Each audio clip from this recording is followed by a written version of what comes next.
Welcome to Animal Posse, the podcast dedicated to the people and rescues making a difference in the lives of animals. Today's guest is Dezzie Howe with Healing Broken Hearts Rescue. Hi, Dezzie. How are you? Hi, how are you? I'm good. Thanks for coming on the show. I appreciate it. Thanks for asking me.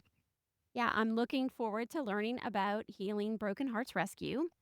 To begin, could you please share a bit about your background and what initially sparked your passion for animal welfare? Mine is lifelong. My stepdad of 20 years trained police dogs. So we had 40 kennels and a training ground. So I grew up in. And then I started working in an animal shelter. And I did that for 10 years. And then I switched over to rescue. With the Healing Broken Hearts Rescue, what is your title? I'm the director. And when was the organization founded? 2019. What is your mission and what is a day like in the life of Healing Broken Hearts Rescue? The mission is to change the educational system on how we treat animals. I would like to build and teach a whole new way to do animal shelters. There's a better way to do it. I honestly believe there is a better way to do it where we could help our community a lot more. We could get our kids involved in it, and we could help our veterans. When you say a better way, what is your vision of a better way? No more cages. Let's stop treating them like they're prisoners. It's not necessary. It's lazy. It's because they won't put anyone in a facility 24 hours. They won't do night shifts, so you have to use cages. And my idea is to turn it over to veterans and build them into veterans housing that takes care of your animal population. We have it all drawn out. We have a whole plan. Tell me about it. I'd love to hear more about this. It's a very interesting concept for sure. Think about it. If you took and you had one main building and you put in 25 tiny houses, no kitchens in them. You have one main kitchen, main laundry, and all they had was bathrooms and bedrooms in the tinies. You could put 2 veterans per tiny, and each one could be in charge of 2 dogs. Right? And then you could have your dogs that were just coming in or just starting training or haven't been placed in groups yet, the main building, and you could have 50 dogs working with your veterans getting ready for adoptions.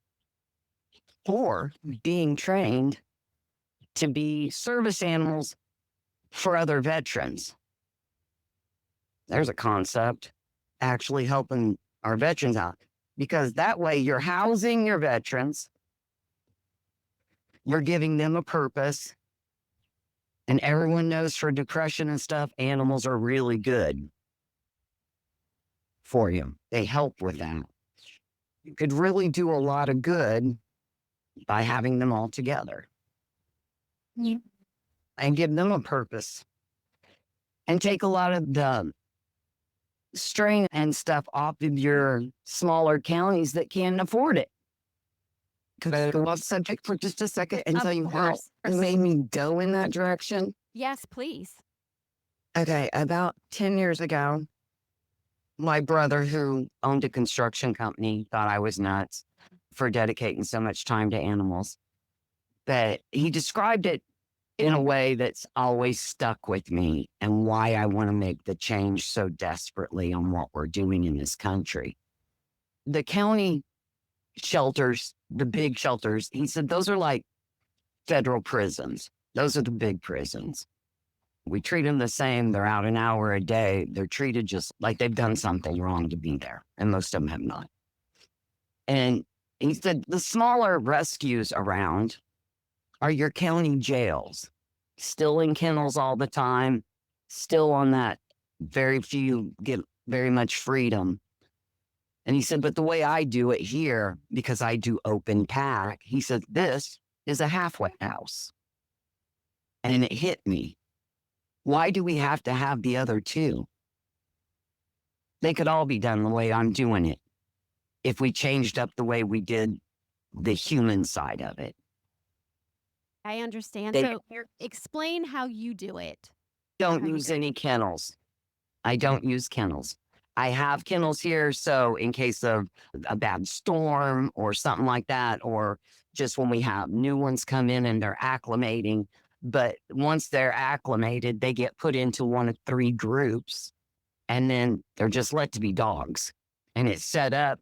I have special beds made. I have rooms dedicated and they just get to be dogs. They each have their own yard to play in. They've all got their own groups to play with. One of my groups is 22. One group is 13. And the other group is 7 right now. And they don't have to be in kennels all the time. There's no reason for it. There's no reason for them to be separated from each other. They need that connection as much as humans. It doesn't do well to put them in solitary confinement. We call it kennel crazy. And a lot of dogs that have been in shelter situations tend to go kennel crazy. And that's where the ugly side of that job comes in. And we have to do EUs. And being an EU tech for as many years as I was, I'd like to make it so no one else ever has to do that job. And in most shelters, it's a requirement because the way they house dogs don't do well. So I think we need to switch it up. And there's a better way to do it. The way that I handle my cats is we will have separate rooms for them. I don't really kennel them or keep them in a cage unless I have to, like when I do tiny babies. So, of course, when they're little tiny babies, I have to put Sick, them in tiny something. surgeries. Yeah, I have to put them Yep. in something till I get home. But then when I come home, it's like at playtime, they get their own separate room. When I go to work again in the morning, they might go in their little thing, but they have plenty of room to run around. But once they get a Oh, certain absolutely. age and they're all vaccinated and everybody's healthy, they come out into general population so they can come get along with the big cats. Exactly. But Yeah. listen to the way we so naturally called what you just called it. And it was natural and easy for both of us to call it general population. Yes. I never thought about it like that. Exactly. Yeah, that's very And interesting. it is a normalcy for us to do that. And it shouldn't be. They're animals. They're not criminals. Because words matter. They do. Yeah, absolutely. And the perspection, that's why shelters have so many look at them. I'm not going to a shelter. They're wild animals. It's because we treat them like they're wild animals. We don't treat them like they were somebody's pet that got loose or somebody had to give up an animal that had been living in a home forever or somebody had a cat and they passed away. We don't treat them like that in the shelter system. And that's because they don't have anybody to be there 24/7 in the shelter system. They only have day shift. The animals are left in cages all night. See what I mean? And I think that we could change that. My cats are all loose, and I took and I built a cattery outside of my house. They have a room inside that connects to a huge room outside, which connects to 14 kennels that I hung from the ceiling and put pathways that leads to a carport that leads to another huge room Oh, that sounds that's secured. amazing. I have to see a picture of that. That sounds absolutely amazing. I'm on TikTok. We're Okay. HBH Rescue on TikTok, Okay. and it's a Healing Broken Hearts on Facebook. And I have pictures of Cat City and of my dog rooms. Got lots of little videos that we've put up there. Sounds like they would have a good time in that. Now, I'm building a cat sanctuary. We're at the ground level, so we still have a lot left to do. My vision is similar to what you explained. So we're going to make a room for them where they have a big indoor space, but then we want them to have a safe, enclosed outdoor space that they can go enjoy the sun in. Yeah. And the one out in the front, the top of it is chicken wire, so it's open to the sun. But the walkways, and I hope they don't look at you as crazy as they did me when I built this, because I kept telling everybody that I was going to use all of my transport kennels in a very unusual way. And they're like, what are you going to do? And I said, I'm going to hang them from the ceiling. And they're like, what are you doing? And then I got sewer pipes, the plastic PVC, great big ones, and I cut them in half long ways. Uh-huh. and made walkways Yeah. that goes from one kennel to another. And I netted it all in. And it leads, like I said, to the carport where we built a whole nother enclosure on the carport for them to be able to go from all the way inside the house, around the house, come out, hit a couple of rooms, go through, and they're in it all the time. They love it. And it gives them lots and lots of space. But if you don't have a lot of money and you've got an overhang on your house that's pretty good size or a carport, hanging kennels is cheap. Doing walkways, you can use a fence board to do a walkway. Part of mine are done with that. Part of them are done with, two of them are done with the tubes from carpet. Yeah. And we painted the tubes so it looks like tunnels. We call it Cat City. Yeah, I can imagine. They must love it. They do. And it's amazing on how fast they all learn to run up and down through it and play. And there's stuff hanging in a lot of the cages that are up there for them to stop and play with. And they all connect one to the other. And I have them out with the dogs that way. So it helps train the dogs not to be aggressive towards cats. And how many residents do you have in total? Okay, so I've got, I think, 36 pups, our dogs right now. We have 22 cats altogether. I have 8 chickens and 1 old fat house pig, which I adopted from the shelter that I worked at.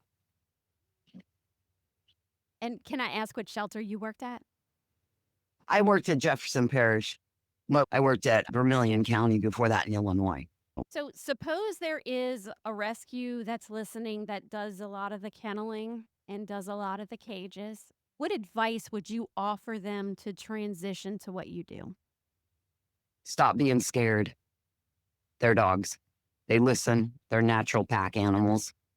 They are not trying to kill each other all the time. They'll argue with each other, but you can correct them like you're on a playground with children. It is not hard to do. I'm not going to say that.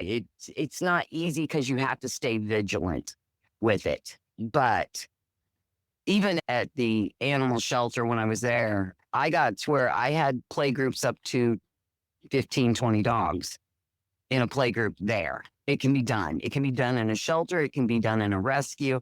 It's fear. I think a lot of it is fear. A lot of people that got their heart in the right place that really want to help, but they have that fear in the back of their head because dogs can be scary.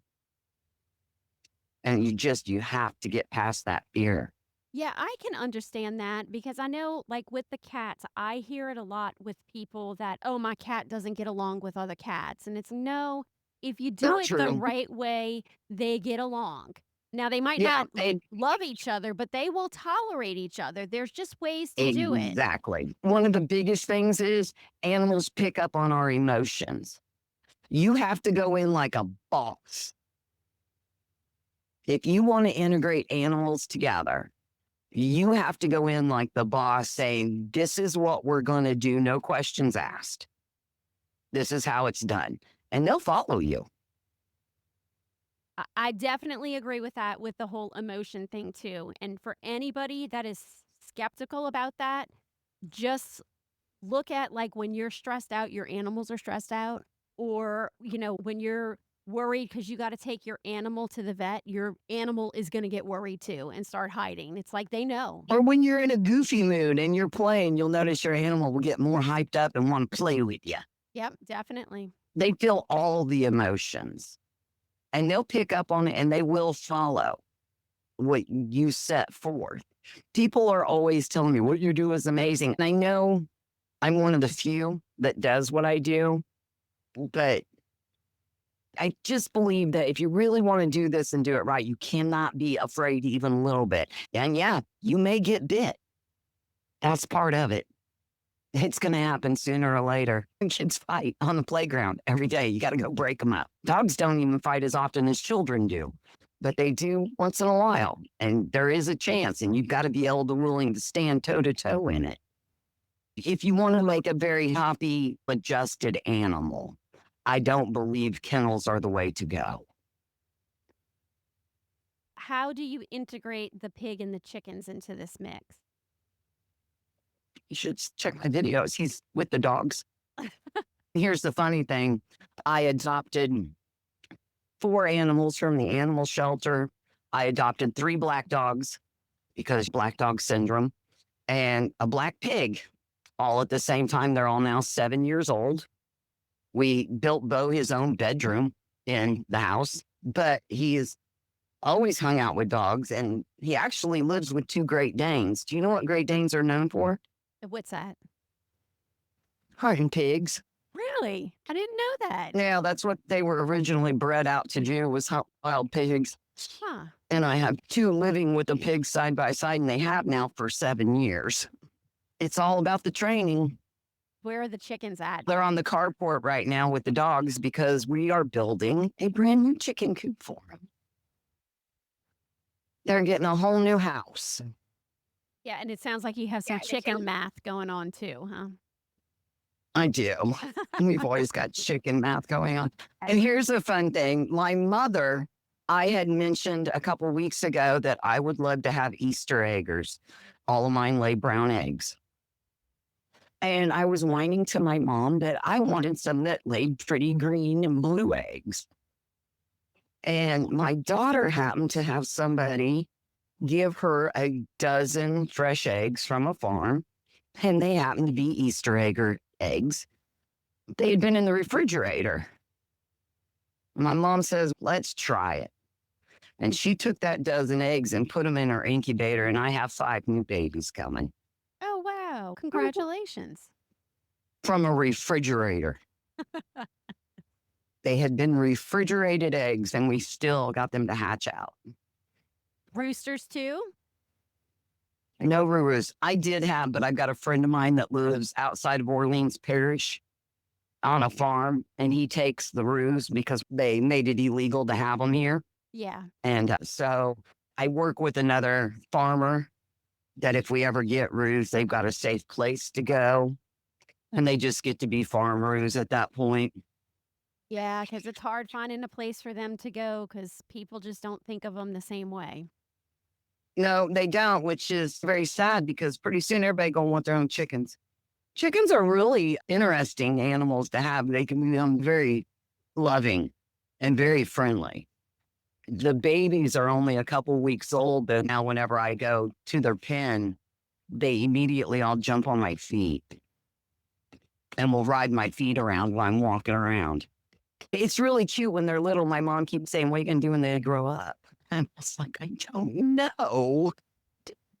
So cute. Now I can't stop them.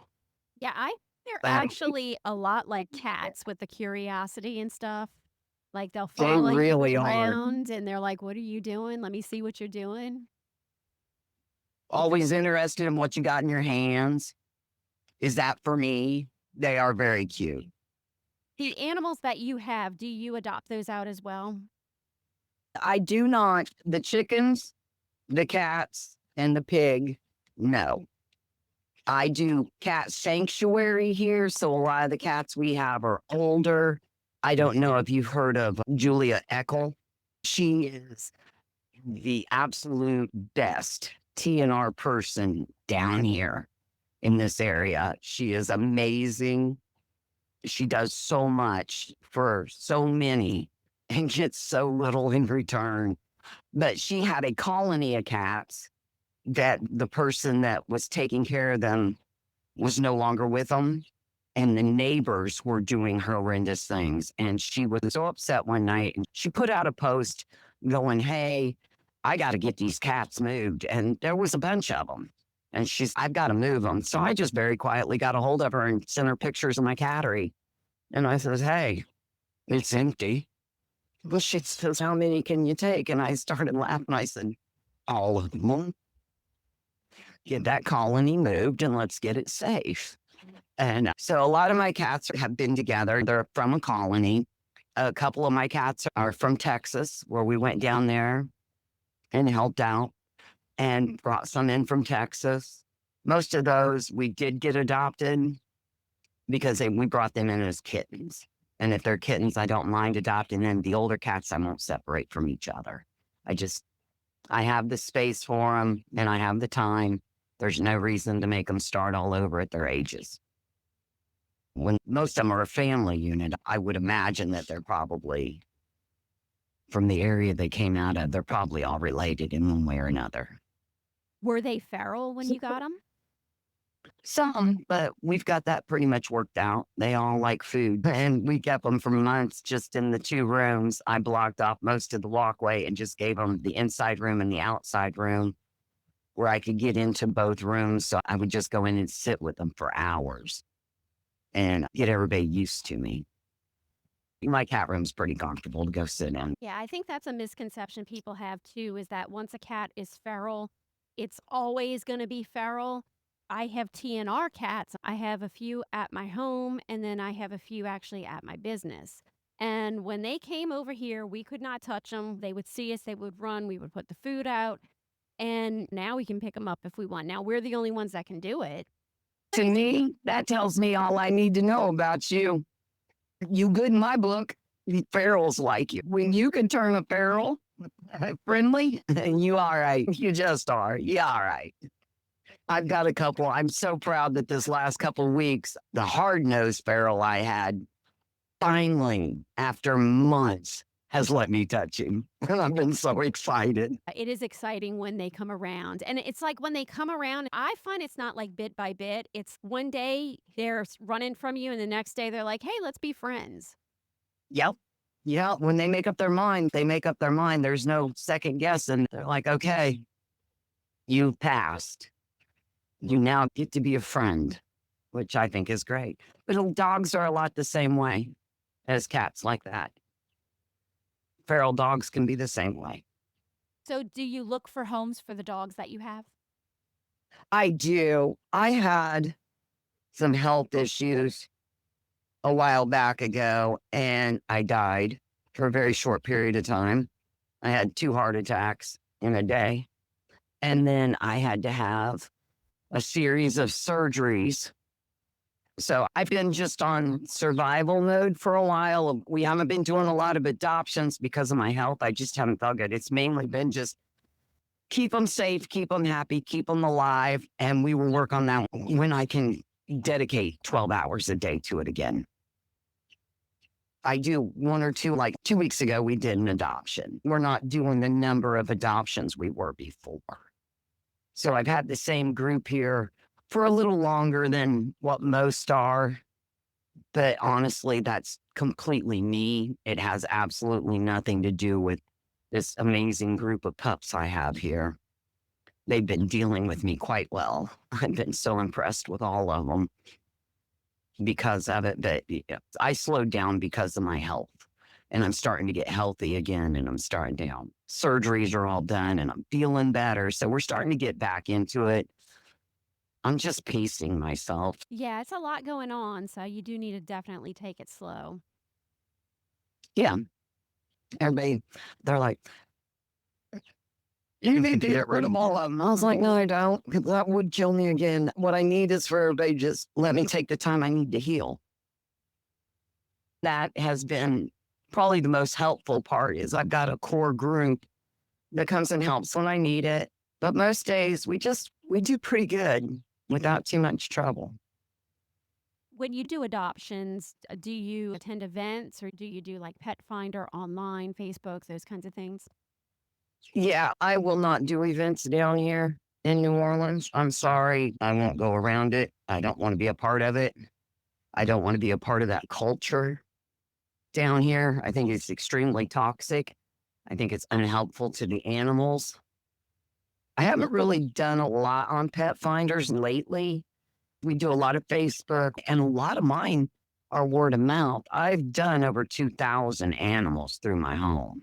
Wow. So through the rescue. And I've been all over the place. So I've got friends, and we've had so many really great adoptions that word of mouth has done a lot for us because we consistently put out good dogs, adjusted, happy dogs. But we will probably go back to doing pet finders once everything calms down a little bit. So tell me what you mean about toxic. Here's something that I think would change a lot of it really quickly. I think before you should be able to get a 501c3, I think one of the requirements is you should have to work a couple years in a shelter, in an actual animal shelter. So you understand really the true other side of it is, I believe that something that was extremely toxic was called Save 'em All.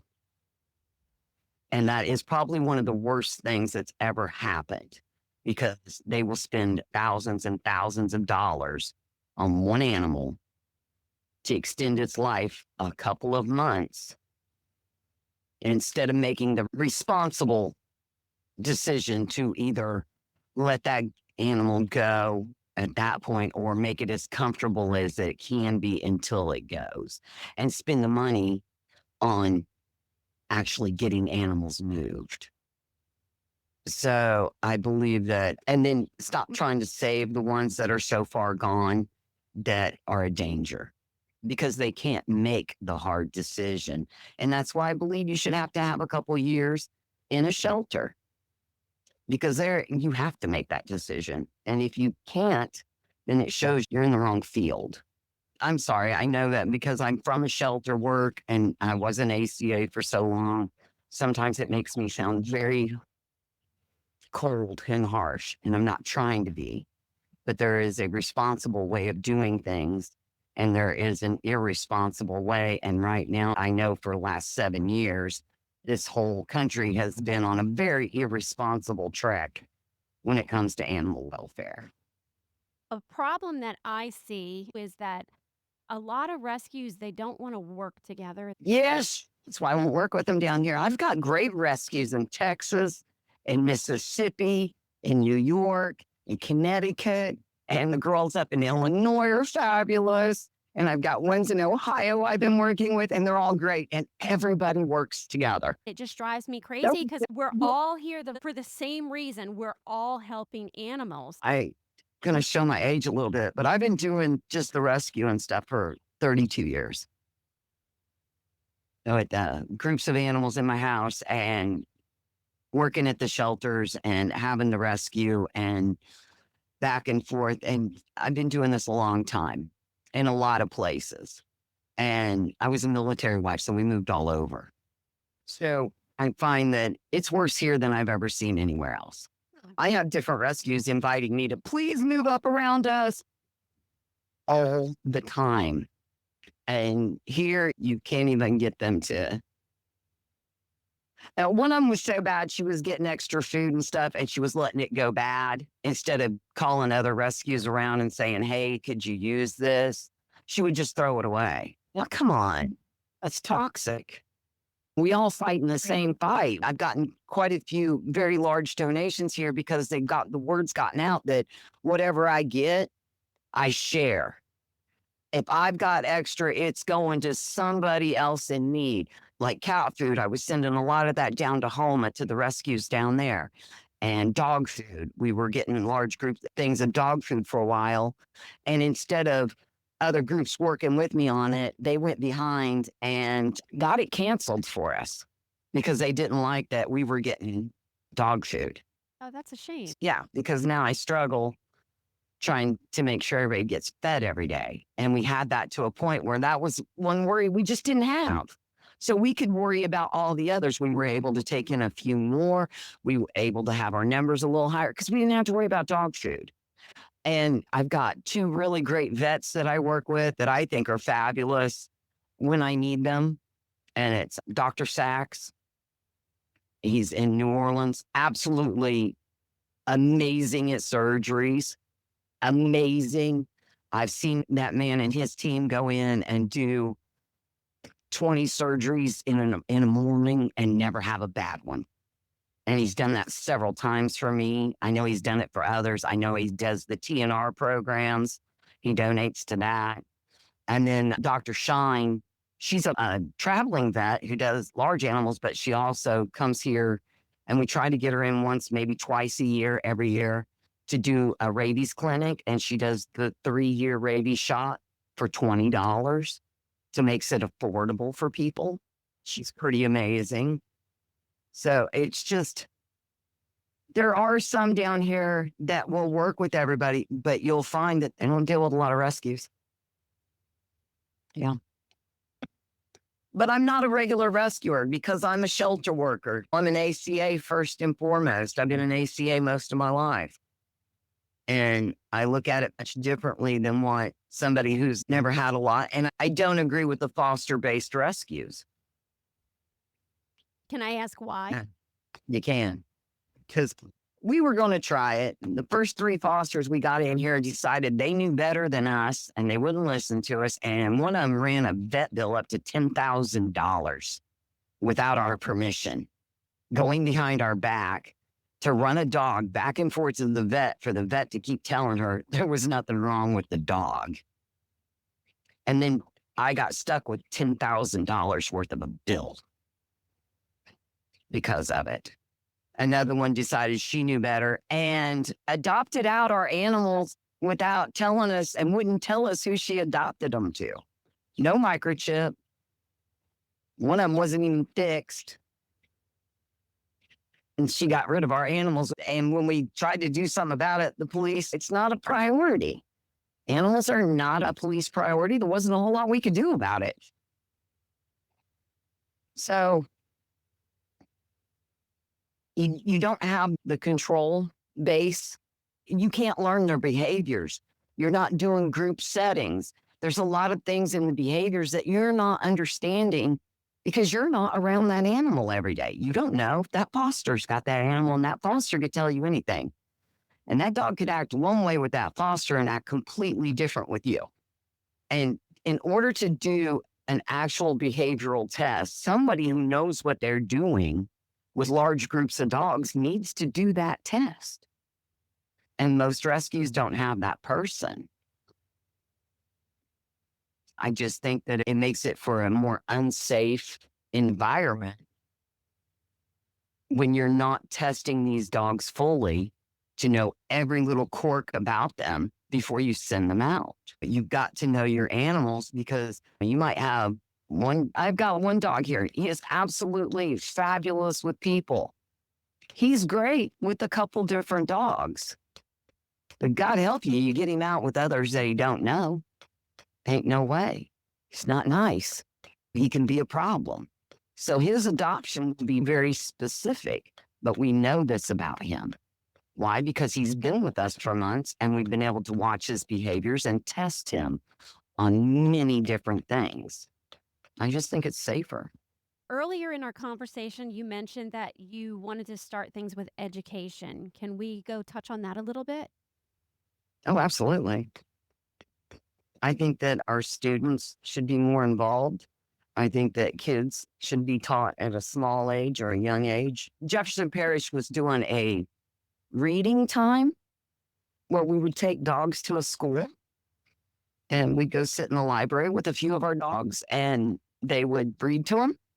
We used to do 4th of July night at the shelter, which is where students would come in and hang out with the dogs and read to them and stuff while fireworks were going on. I think that was an amazing program. We used to have groups of kids come to the shelter and we would spend the whole day there teaching them what we did and how we did things. And we'd take them through and show them everything and right down to a play group on how to integrate dogs together at a shelter. So I think that so many kids have to get hours for school. I think more of them should be encouraged to do their hours at the animal shelters and have more programs set up. And I think school hours should be able to go to places like me, who is a rescue, where I could bring in a group of 5 kids and give them their hours and give them practical experience. You have it to where they could get their school hours, plus I could be a reference for them of practical experience in a fact scenario of a large group of dogs to where if they wanted to go someplace, because I don't know if Orleans is, but Jefferson Parish, that's a parish job with parish benefits. That's a good paying job. It's not a bad job at all. And good overtime and hazard pay and all of that stuff. And that would get their foot in the door at a decent job. You know what I mean? Out of high school. I'm all for more education programs too. I think that's the way to go. If we really want to change this, we're never going to convince adults to change the way they do things. But man, we get a hold of the kids, we can guarantee we could have change in another 7 to 10 years. Drastic change in this country if we could teach the kids new ways of doing things. It's been an interesting conversation. I enjoyed learning about your setup. Have any adoption success stories that we could maybe end the conversation on? Oh, I have so many. I get more emails from dogs than I do humans from success stories where I've got one for you that sticks to mind. Okay. I adopted out a dog, and this was 11 years ago. I hadn't seen the dog in 10 years, but I used to be the dog walker. I babysat him. I adopted him to the woman he was living with. We had a routine. I would go over there 3 times a week, go to the front door. He'd bring me the leash. We'd go for a walk, and then I'd come back. And that's what we did. After his adoption, I just became her dog sitter for her. And I moved away, and I came back, and it had been 9 years, and I hadn't seen her. And I went over to her house, and I got to the front door, and the dogs come up to me. They had not seen me in 9 years. The dogs come up to me. Percy stands there for a minute, and I'm looking, "Hi, Percy, how you doing, buddy?" And he took a good sniff of me, and all of a sudden, he went right to his basket. He grabbed his leash, brought it to me, and I looked at her and I said, "You know what I'm about to do?" And she goes, "Yeah, I'll see you in about a half hour." Wow. That's awesome. After 9 years, he immediately went and got his leash, and he took me right back on our walk. Wow. That is awesome. Yeah, but I get a couple weeks ago, I was feeling down. And I put out in the universe, what am I doing with my life? And that day, I probably got nine different people messaged me with updates on how great their dogs were doing. So there's a lot of success stories in it. And that's what keeps us going. Even in these hard times, we're having trouble getting food, and we're having trouble getting any kind of support because everybody's having a rough time. Yeah. And about the time where I want to give up, and I just want to say, "Okay, you beat me. I can't, I'm done." I'll start getting emails out of the blue, like God's trying to tell me, "Nah, you ain't done yet. You're just upset today. Put your big pants on and let's go back to work." And I'll start getting pictures and updates and just amazing stories on how great or funny things that the dogs are doing. And I get a lot of those. And some of them are going back 15 years. Yeah. So, That definitely is what makes it worthwhile. I love it getting does. the updates or just out of the blue, somebody will send you a photo and be like, "Oh, look how so and so's doing." And you see them living their Isn't best it the life. greatest feeling? Yes, it is. It Yeah. definitely is. Okay. Because people are always asking, because the previous 2 jobs I did before I started in dogs, I made a lot of money. And people are always asking me, "Do you miss the money?" I was like, "Yes, I do. I don't miss the work, but I do miss the money." And in this right now, in the last couple years, the struggle, because our just dog food alone costs me $1,000 a month. Just dog food is $1,000 a month. And you keep looking, and it's like, how am I going to keep doing this? And people ask me all the time, it's like, how do you afford it? And I was like, I don't know. The grace of God, I'm not sure, because it's just always there. Yeah, the one thing about Yeah. rescue that a lot of people don't realize is how much of your own money you have to spend on rescue. Everybody will start a Oh, yeah. rescue and they think all this money is just going to come pouring in on donations. And Oh, it's your no. own money that you are using to take care of these animals. Absolutely. And now don't get me wrong. I have some amazing helpers. I've got a few that are dedicated to helping. Probably get 5 bags of dog food a month. And I need 30, but I'm guaranteed because I know these certain people that are doing these donations, they are absolutely faithful to it. And it's a bag of dog food. One of them, she told me, she's like, it's 2 cups of coffee for the month. She gives up 2 cups of coffee and she can buy me a bag of dog food every month, which is amazing that people would do that. So I do get donations, don't get me wrong. And I do get help. There's somebody else here too, though, that I want to mention her by name. She's been pretty amazing with getting people to donate and help. To Johnston, and that woman is amazing. We had a medical issue, but her people, before the night was over, it was taken care of. So there are some that will stand up when you need it, but there's just so many right now asking for help. How do you choose? Because Right. everybody needs help right now. Yeah, I understand that for sure.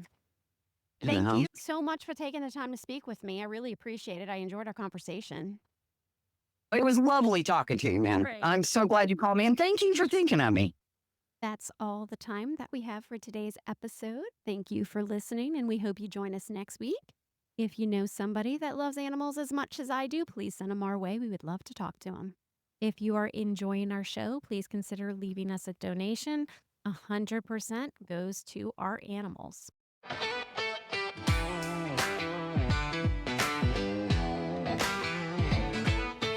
Bars in the night, claws in the fight, whiskers twitch and tails take flight. They're calling in stories to spin from the wild to the heart within. Broken wings and hopeful springs, we're the voices for these things. Animal posse, hear the call. We stand together, big and small. Rescue tales, we've got it all. Animal posse, saving them all.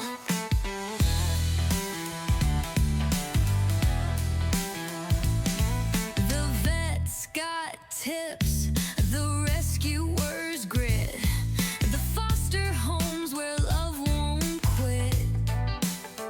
From a pup in the rain to a bird in pain, every soul's worth the strain. Animal posse, hear the call. We stand together, big and small. Rescue tales, we've got it all. Animal posse, saving them all.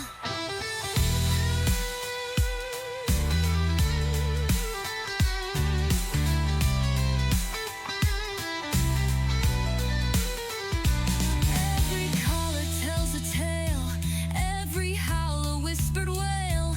We rise up, we never fail. This is the bond, the holy grail.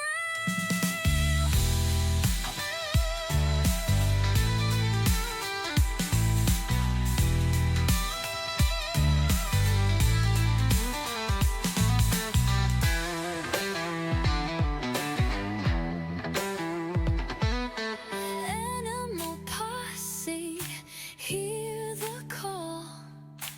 We stand together, big and small. Rescue tales, we've got it all.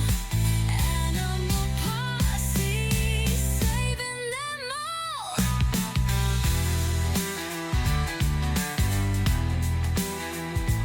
Every caller tells a tale, every howl a whispered wail. We rise up, we never fail. This is the